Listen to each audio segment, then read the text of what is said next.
በስመ አብ ወወልድ ወመንፈስ ቅዱስ አሃዱ አምላክ አሜን።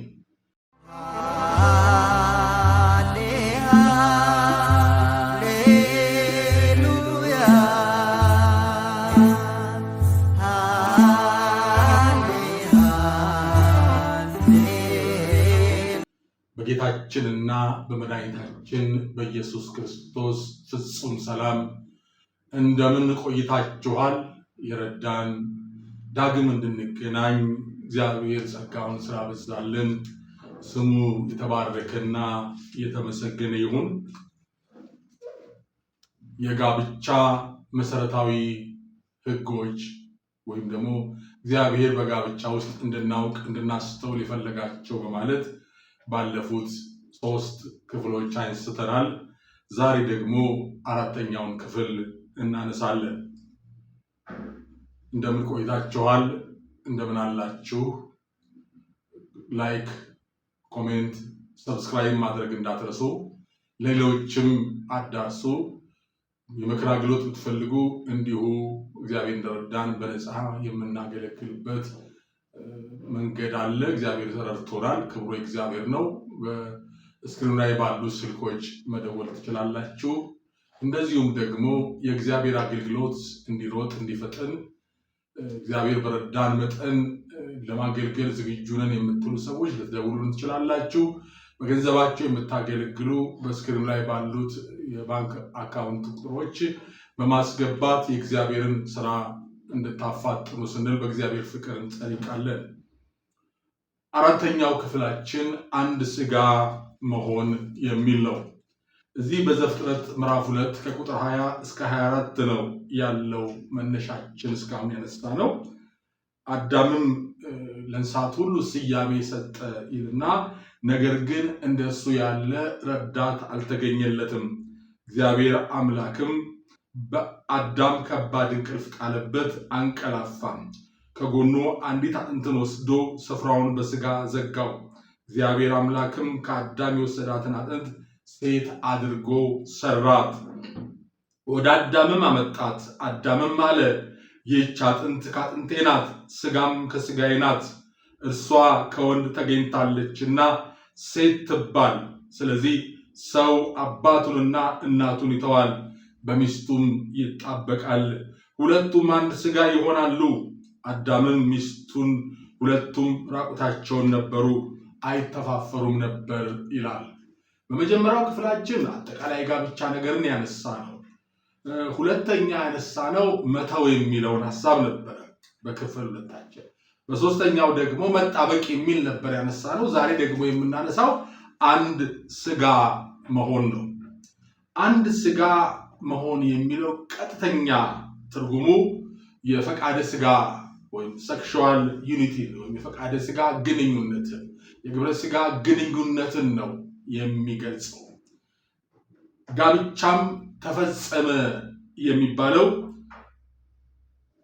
የመጀመሪያው በሰውና በእግዚአብሔር ፊት በሚሆን ምስክርነት ሲኖር፣ እንደገና ደግሞ በሥጋ አንድ ሲሆኑ ነው። ወይም ደግሞ የግብረ ሥጋ ግንኙነት ሲፈጸም ነው። በአንደኛ ቆሮንቶስ ምዕራፍ 6 ቁጥር 16 ላይ አንደኛ ቆሮንቶስ 6:16 ላይ ምንድነው የሚለው? ከጋለሞታ ጋር የሚተባበር አንድ ሥጋ እንዲሆን አታውቁምን ይላል። ዝሙትን ባስተማረበት የዝሙትን ጠንቅ ባሳየበት ክፍሉ ቅዱስ ጳውሎስ ከአንዲት ጋለሞታ ጋር ሚስትህ ካልሆነች ሴት ጋር ወይም ደግሞ ባልሽ ካልሆነ ወንድ ጋር ከተገናኛችሁ ከተኛችሁ አንድ ሥጋ ሆናችኋል፣ በቃ ተጋብታችኋል ማለት ነው ይላል። እና አንድ ሥጋ መሆን ማለት አንድ የመሆን መጋባት ማለት ነው። ስለዚህ ለዚህም ነው የጋብቻ አንዱ ተፈጸመ የሚያሰኘው ይሄ እንደሆነ እንመለከታለን። መታወቅ ያለበት የፈቃደ ሥጋ ጉዳይ ወይም ደግሞ የግብረ ሥጋ ግንኙነት ጉዳይ ወይም ሴክሹዋል ኢንተርኮርስ ጉዳይ የሥጋ ደስታ ብቻ ተደርጎ መታሰብ የለበትም። አዎ በአግባብ እንዲሆን እንጂ እግዚአብሔር በዚህም እንድንደሰት ነው የሰጠን። በሚስትህ ደስ ይበል ጡቶቿ ያርካ ይላል በምሳሌ ላይ። ምን ማለት ነው? ይህንን ነው የተቀደሰው ጋብቻ ለመካከል ያለው ግንኙነት የተቀደሰ ተባረከ ነው እና የሥጋ ደስታ አለው። ነገር ግን አንድነትም አለ። አንድ መሆን ያመጣል። አንድነት ደግሞ የምንድነው ስንል ደስታውን ብቻ አይደለም የምንካፈለው መንፈስም ነው። ከጋብቻ ውጪ ቢኮን የምትካፈለው ወይም የምትካፈዩ ጊዜያዊ የሆነ ወይም ለጥቅምና ለአንዳንድ ጉዳይ የገባህበት ወይም የገባሽበት ጉዳይ ብቻ አይደለም፣ መንፈስንም መካፈል አለ። ለዚህ ነው አንድ ሥጋ መሆን መጋባት ነው። ለዕለት ፍላጎት፣ ለዕለት ጉዳይ፣ ለአንድ ጉዳይ ወይም ደግሞ ዓላማ ኖሮን ይህን ጉዳይ እንዲህ አድርጌ አስፈጽማለሁ ብለን ወይም ደግሞ ይህን ገንዘብ አገኛለሁ እንዲሆናለሁ ተብሎ የሚደረገው ከዚያ የዘለለ እስራት አለው። በመንፈስ መጋባት አለ። አንድን ሥጋ ማለት አንድ ሆኗል። በቃ አሁን በመንፈሳዊው ዓለም እነኛ ሰዎች ምን ሆነዋል? ተጋብተዋል ማለት ነው። በመካከላቸው ጋብቻ ላይፈጸም ይችላል። ነገር ግን ግንኙነቱ ስላደረጉ አንድ ሆነዋል። ለዚህ ነው መጠንቀቅ ያለብን። ዝሙት ጠንቅ ነው እያለ ቅዱስ ጳውሎስ በአንደኛ ቆሮንቶስ ምዕራፍ 7 ላይ ይናገራል። ምዕራፍ 6 እና ምዕራፍ 7 ላይ ነው በደንብ አብራርቶ የተናገረው። ምዕራፍ 6 ላይ የዝሙትን ጠንቅ ካብራራ በኋላ ሰውነታችሁ የእናንተ አይደለም የእግዚአብሔር ቤተ መቅደስ ናችሁ ካለ በኋላ ምዕራፍ 7 ላይ ከመፈተን ታዲያ ምን አለ ብታገቡ፣ በቃ ከቻላችሁ ጥሪ ካላችሁ ባታገቡ ይመረጣል። ነገር ግን ደግሞ በዝሙት ከመቃጠልና በክፉ ጠንቅ ዕዳ ውስጥ ከመግባት መጋባት ይሻላል ብሎ ያስተምራል። እዚህ ላይ አንድ አብሬ አንሳ። አንደኛ ቆሮንቶስ ምዕራፍ 6 ላይ ሰውነታችን የእግዚአብሔር ቤተ መቅደስ እንደሆነ የእግዚአብሔር ማደሪያ እንደሆነ በዋጋ በክርስቶስ ደም ስለተገዛን በእኛ ሰውነት ላይ እኛ ማዘዝ እንደማንችል ይነግረናል። ምዕራፍ 7 አንደኛ ቆሮንቶስ ላይ ደግሞ ይመጣና ይላል ስለ ጋብቻ ከመከረ በኋላ መጋባት ይሻላል ካለ በኋላ በሰውነታችሁ ላይ እናንተ ስልጣን የላችሁም፣ ክርስቶስ ስለገዛችሁ ምዕራፍ 6 የነገረን የሰማይ ባለቤት አላችሁ፣ በሰውነታችሁ ላይ ባለ ንብረት የሆነ ዋጋ የከፈለ ሰው የሆነ አምላክ ነው፣ ጌታ እግዚአብሔር አለ በሰማይ። በምድር ደግሞ የትዳር ጓደኛችሁ ነው። ሰው ባል በገዛ ሰውነቱ ላይ ስልጣን የለውም፣ ስልጣን የሚስቱ ነው ይላል። ሚስት በገዛ ሰውነቷ ላይ ስልጣን የላትም፣ ስልጣን የባሏ ነው ይላል። አያችሁ። ስለዚህ ዝሙት ሲፈጸም የሁለት ንብረት ያገባችሁ ከሆናችሁ የሰማይም የምድርም ባለንብረት የሆነውን ገፍታችኋል። በሰማይ እግዚአብሔር፣ በምድር የትዳር ጓደኛችሁ። ሰዎች ተጋብተዋል ተብለው ይሄ እውነት ነው። ቢከብድም ነገሩ ቢመርም ግን እውነታውን ከዚህ አንጻር ባነሳው ደስ ይለኛል። ተጋብተዋል ተብለው ጋብቻ በመካከላቸው ተፈጽሞ ማለት በቤተክርስቲያን ሊሆን ይችላል፣ በተለያየ መንገድ ተጋብተው ነገር ግን በሥጋ ሳይገናኝ ዝም ብሎ አብረው የሚኖሩ ምናልባት ግንኙነት ለማድረግ ችግር ያመጣባቸው አጋንንት ሊሆን ይችላል፣ ተፈጥሮም ሊሆን ይችላል። አንዳንዴ በጋብቻ ተጣምሮ ሚስት ወይም ባል አግብቶ ለመኖር የማያስችል ሁኔታ ያለባቸው ሰዎች አሉ። በወንዱ ምናልባት ምንድነው ስሙ ፍጹም የሆነ መውለድ የማይችልበት ፍጹም የሆነ ኢምፖተንት የሆነበት ጉዳይ ሊኖር ይችላል። በተለያየ መንገድ የግንኙነት መፈጸሚያ ክፍሉን ያጣ ሰው ሊሆን ይችላል። ይህን እያወቅን በጋብቻ ላይ ጥንቃቄ መደረግ አለበት። ዓለም ተጠናኑ ትላለች። ተጠናኑ አደጋ አለ። መጠናናት ከጋብቻ በፊት ግንኙነት አድርጉ ነው የሚለው። ነገር ግን የምናገባውን ሰው ሕይወት እንዳናበላሽ ነገ እንዳይበጠበት ከገባ በኋላ ምን ይሆናል ብለን ግንኙነት ማድረግ እንደማስችል ሁኔታ ካለን ወደ ጋብቻ መምጣት አያስፈልግም። ችግሩ የሚፈታ ከሆነ የሚፈታበትን መንገድ መፈለግ ነው። በሴቶችም ደግሞ ይህንን መፈጸም የማያስችል ለግንኙነት የተመቸ ተፈጥሮው ጉድለት ሊኖር ይችላል። ጭንጫ ይባላል ይመስለኛል ባልሳሳት፣ እዛም ባልገባ ግን ያነሳውበት ነገር ምንድነው? እንዲህ ሆኖ እያለ ወደ ጋብቻ ውስጥ ገብተን ከጋብቻ በኋላ ግን ይህን ጉዳይ ችግር ሆኖ ስለሚመጣ ማወቅ አለብን። በቃ መፈታት ካለበት ጉዳያችን ከእግዚአብሔር ጋር ወይ በሕክምና ከሆነ በሕክምና ሌላም ጸሎት የሚያስፈልገው ከሆነ እሱ ይደረጋል። ያው ከእግዚአብሔር አንጻር እና እንደዚህ በህመም አጋንንታዊ በሆነ ውጊያ ግንኙነት ባይፈጽሙ አንድ ቤት ሆነዋል እንጂ ተጋብተዋል ብሎ መናገር አይቻልም። መጽሐፍ ቅዱስ የሚነግረው አንድ ስጋ መሆን የሚለው ካልተፈጸመ በቀር ጋብቻው እንዳልተፈጸመ ይቆጠራል። ከዚህ አንጻር በህይወታችንም የገጠሙን ጉዳዮች አሉ። እንደዚህ አይነት ጉዳይ ካለባችሁ በእግዚአብሔር ፊት ነገሮቻችሁን በመሸከም ምክር ማድረግ እንችላለን። በስልክ አድራሻዬ ደውሉልኝ እና ይሄ ነው በትዳር ውስጥ ይህ አንዱ የስጋ ባለስልጣን በሌላ በትዳር ጓደኛው ላይ አንድ ስጋ መሆን ቅድም እንዳነሳሁት ምዕራፍ 7 አንደኛ ቆሮንቶስ እንደሚነግረን አንድ ስጋ መሆን ሲኖር ሰው በገዛ ስጋው ላይ ስልጣን የሚያጣበት ልበለው በፈቃዱ ሰው ክርስቶስን ሲያምን የሞተልኝ አምላክ እሱ ነው፣ በደሙ ገዝቶኛል፣ የሱ ነኝ ብሎ ሲል በፈቃዱ የራሱን ለገዛው ለፈጠረው ጌታ ይሰጣል። በሰውነቱ ላይ ስልጣን የለው። ከዚህ በኋላ እንደገና ደግሞ ሲያገባ ወይም ስታገባ በፈቃዷ በሰውነቴ ላይ እኔ ስልጣን የለኝም፣ ከዚህ በኋላ ስልጣኑ የባለቤቴ ነው ብሎ በፈቃዱ ስልጣኑን የሚያጣበት ልበለው በፈቃድ በስጋዬ ላይ ስልጣን የለኝም ብሎ ሪዛይን ማድረግ በቃ ስልጣን ለቀቁ እንደሚባል በቃ ከዚህ በኋላ አግብቼሻለሁ፣ በሰውነቴ ላይ እኔ ስልጣን የለኝም፣ ስልጣን ያንቺ ነው እንደማለት ነው።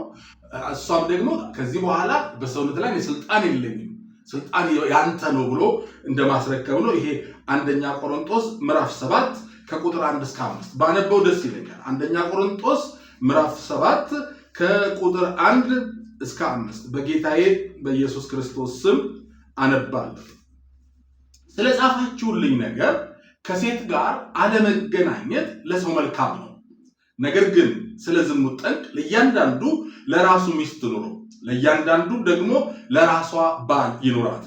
ባል ለሚስቱ የሚገባትን ያደርግላት፣ እንደዚሁም ደግሞ ሚስቲቱ ለባሏ የሚገባው ታድርግለት እንደማለት ነው። ሚስት በገዛ ስጋዋ ላይ ስልጣን የላትም፣ ስልጣን ለባሏ ነው እንጂ። እንዲሁም ደግሞ ባል በገዛ ስጋው ላይ ስልጣን የለውም፣ ስልጣን ለሚስቱ ነው እንጂ ካለ በኋላ ለጸሎት ተጉ ዘንድ ተስማምታችሁ ለጊዜው ካልሆነ በቀር እርስ በርሳችሁ አትከላከሉ። ራሳችሁን ስላለመግዛት ሰይጣን እንዳይፈትናችሁ ደግሞ አብራችሁ ሁኑ ይላል። ይሄ በግልጽ የተቀመጠ መለኮታዊ ሐሳብ ነው እና አንድ ስጋ መሆንን ነው መከልከል አትችልም። በተለይ በተጋቡ ሰዎች መካከል አንዱ አንዱን የመከልከል ወይም ደግሞ በዚህ ቀጣለው ብሎ የማሰብ አካሄድ መጽሐፍ ቅዱሳዊ አይደለም። እንደውም አትከላከሉ አለ እንጂ አማርኛው መጽሐፍ ቅዱስ። የእንግሊዝኛው ትርጉም ግን ዲፍሮድ ነው ይላል። ዲፍሮድ ማለት ማጭበርበር ማለት ነው። አታጭበርበር ወይም አታጭበርበራት ለሌላ ነገር ነው የሚያጋልጠው። ሰው በገዛ ቤቱ መጽሐፍ ቅዱስ ሰማይ የሰጠው ስልጣን አንቺ ልትከለኪ አንተ ልትከለክል አትችልም። በተቀደሰ ጋብቻ ውስጥ ይሄ ግንኙነት ንጹህ ነው። በዕብራውያን ምዕራፍ 13 ቁጥር 4 ላይ ዕብራውያን ምዕራፍ 13 ቁጥር 4 ላይ ይላል መጋባት በሁሉ ዘንድ ክቡር፣ መኝታው ንጹህ ይሁን፣ ሴሰኞችና አመንዝሮች ግን እግዚአብሔር ይፈርድባቸዋል። መኝታው ንጹህ ይሁን ሲል በእንግሊዝኛው ሞደስት አነጋገር ግንኙነቱን ማለት ነው። ስለዚህ የረከሰ መስሎ የሚታያቸው እግዚአብሔር እንደው ይሄንን የሚጸየፉ ይመስላቸው ብዙ ሰዎች አሉ። በተለይ ካደግንበት ከቤተክርስቲያን ከለመድነው ነገር ቤተክርስቲያን እንደዚህ ብላ ታስተምራለች እያልኩ አይደለም፣ ግን በቃ ይሄ የብቸኝነት ህይወት የሴሌባሲ ህይወት እንደው የበለጠ ክብር ያለው በቃ እንደው ሳያገቡ እንደዚህ መኖር የበለጠ ክብር ያለው ተደርጎ ተስሎልናል። አንዳንዴ ባልተገባ መንገድ እንዲህ ገብቶናል። እግዚአብሔር ከጠራው በቅድስና በምንኩስና በብቱና መኖር መልካም ጥሪ ከሆነ መጽሐፍ ቅዱሳዊ በሆነ መንገድ ጥሪ ከሆነ አልቃወምም። ነገር ግን መታወቅ ያለበት የስጋ ግንኙነት በተጋቡ ሰዎች መካከል የሚፈጸመው የስጋ ግንኙነት ግን ነውር አለመሆኑን የተፈቀደ መሆኑን መረዳት አለብን። አንዳንዴ ለምክርም ግልጽ አይደለም። ብዙ ሰዎች ቤት ይታመሳል። በተለይ እናቶቻችን ሴቶች በተለይ እናቶች ገፋ ሲሉ ትዳራቸው ላይ በቃ ጾም ነው፣ ዛሬ እንዲህ ነው፣ ነገ እንደዚህ ነው፣ ተነገ ወዲያ እንደዚህ ነው፣ አንተ ደግሞ ምንድነው ይሄ ነው እንዴ ምግብ ነው እንዴ ብለው ትዳራቸው ላይ ባላቸውን የሚገፉ ሰዎች እየበደሉ እንደሆነ እንጂ እግዚአብሔር የተደሰተ እንዳልሆነ ማወቅ አለባቸው። አትከልክል የተባለው አትከልክል የተባለው ተፈቅዷል። መጽሐፍ ቅዱሳዊ ነው። ተፈቅዷል። ንጹህ መኝታው ንጹህ ነው ይላል። ግንኙነቱ ንጹህ ነው፣ ነውር የለበትም። ተስማምታችሁ ነው የሚለው መጽሐፉ ነው። በተለይ አሁን ካለንበት የኢኮኖሚ ጉዳይ ኑሯችን ከባድ ስለሆነ ኑሮ እያከበደ ተለያይቶ መኖር በጣም ሰፊ በሆነ መንገድ ምድራችን ላይ ተለምዷል። አንዳቸው ወደ በዲቪ ወይ አሜሪካን ሀገር ውጭ ሀገር ይሄዳሉ፣ ወይ ደግሞ እሷ በስራ ወደ አረብ ሀገር ይሄዳሉ በተለያየ መንገድ። አሁን ይህንን ፈርጃ አልናገርም፣ ግን ከመጽሐፍ ቅዱስ አኳያ ግን መጽሐፍ ቅዱስ አይፈቅደውም። አትከላከሉ፣ ሰይጣን እንዳይፈትናችሁ አብራችሁ ኑሩ ነው የሚለው። ይህንን በምን እንጋፋው? ስለ እንጀራ ስለ ኑሮ ጉድለት ብለን ይህን እንጋፋው? የብዙ ሰው ፈተና የብዙ ሰው ትዳር መናጋት ምክንያት ነው እና ይሄ መታወቅ አለበት። እዚህ አንደኛ ጢሞቴዎስ ምዕራፍ 4 ቁጥር 3 ላይ አንደኛ ጢሞቴዎስ 4:3 ላይ እነዚህ ውሸተኞች መጋባትን ይከለክላሉ፣ አምነው እውነትን የሚያውቁ ከምስጋና ጋር ይቀበሉ ዘንድ እግዚአብሔር ከፈጠረው መብል እንዲርቁ ያዛሉ። በቃ መጋባትን በቃ ነውር፣ በጋብቻ ውስጥ መቀመጥ ነውር ተደርጎ እንዲቆጠር፣ በጋብቻ ውስጥ ያለው ግንኙነት ንጹህና ፍጹም ቅዱስ ነው። ይሄ መታወቅ አለበት። የብዙ ሰዎች ትዳር ምንም ሳይጎለው ግን ሰላም የሌለበት ምክንያት አንዱ ነው። ምክንያቱም እንዳነሳሁት ለምክር ግልጽ አይደለም። ነገሮቻችን ድብቅ የማድረግ ነገር አለብን። ክፉ አባዜ ነው ይሄ እና ለምክር ስለማናደርግ ምን ጎሎባት ነው እስቲ ምን አጎደልኩኝ አጎደልክ የምትለኝ ካለ ልጨምር ላሟላ ይላል። ሽማግሌዎችም ምንድነው ምን ጎደለብሽ? አይ ምንም ግን አልፈልግም ታለች። አይ የለም ይላል። በምክር አገልግሎታችን ውስጥ ያየነው ይሄ አንድ ችግር ነባንተን ምንድነው ስሙ ከታ በእድሜ የገፉት ጋር ብቻ አይደለም፣ ዘመናዊ ሆኖ ተመራሪ ወጣቶች ጋር ያለ ችግር ነው። ጉዳዩ በዚህ አለመጣጣም ሊኖር ይችላል፣ ችግር ሊኖር ይችላል። ችግሩ ሊፈታ ይችላል በምክር ወይ በጸሎት ወይ በሕክምና። ነገር ግን ድብቅ ይደረግና ግን ቤቱ ይታመሳል፣ ለሽማግሌ የማይመችም። እግዚአብሔር ይርዳል። ለምክር አገልጋዮች ልባችሁ ለፈቀደው በዚህ ጉዳይ ሊያግዛችሁ ለሚችለው ሰው ነገራችሁን ግልጽ ብታደርጉ ይፈታል። በተለይ ሴቶች እናቶቻችንም የተቀደሳችሁ መስሏችሁ ከባሎቻችሁ መራቅ ለሰይጣን በር መክፈትና ባሎቻችሁን ለፈተና ማጋለጥ እንጂ እግዚአብሔር የሚደሰትበት አይደለም። በቃ አታጭበርብሩ ነው የሚለው። በቃ ቃሉ ስለሚል ነው ዲፍሮድ ይለዋልና እንግሊዝኛው አታጭበርብሩ፣ አማርኛ አትከላከሉ ነው የሚለው። ለምን? ሰይጣን ይፈትናችኋል። ለጠላት በር መከፈት መንገድ ስለሚሆን አንድ ስጋ መሆንን በጥንቃቄ መያዝ አለበት። እግዚአብሔር አምላክ ጸጋውን ያብዛልን። በነገር ሁሉ ክብሩ ለእግዚአብሔር ለአምላካችን ይሁን። በሁሉም አቅጣጫ ከእናንተ መስማት እንጓጓለን፣ ከእናንተ የሚሆነውን እንጠብቃለን። እግዚአብሔር ይባርካችሁ። ሰላም ሁኑ።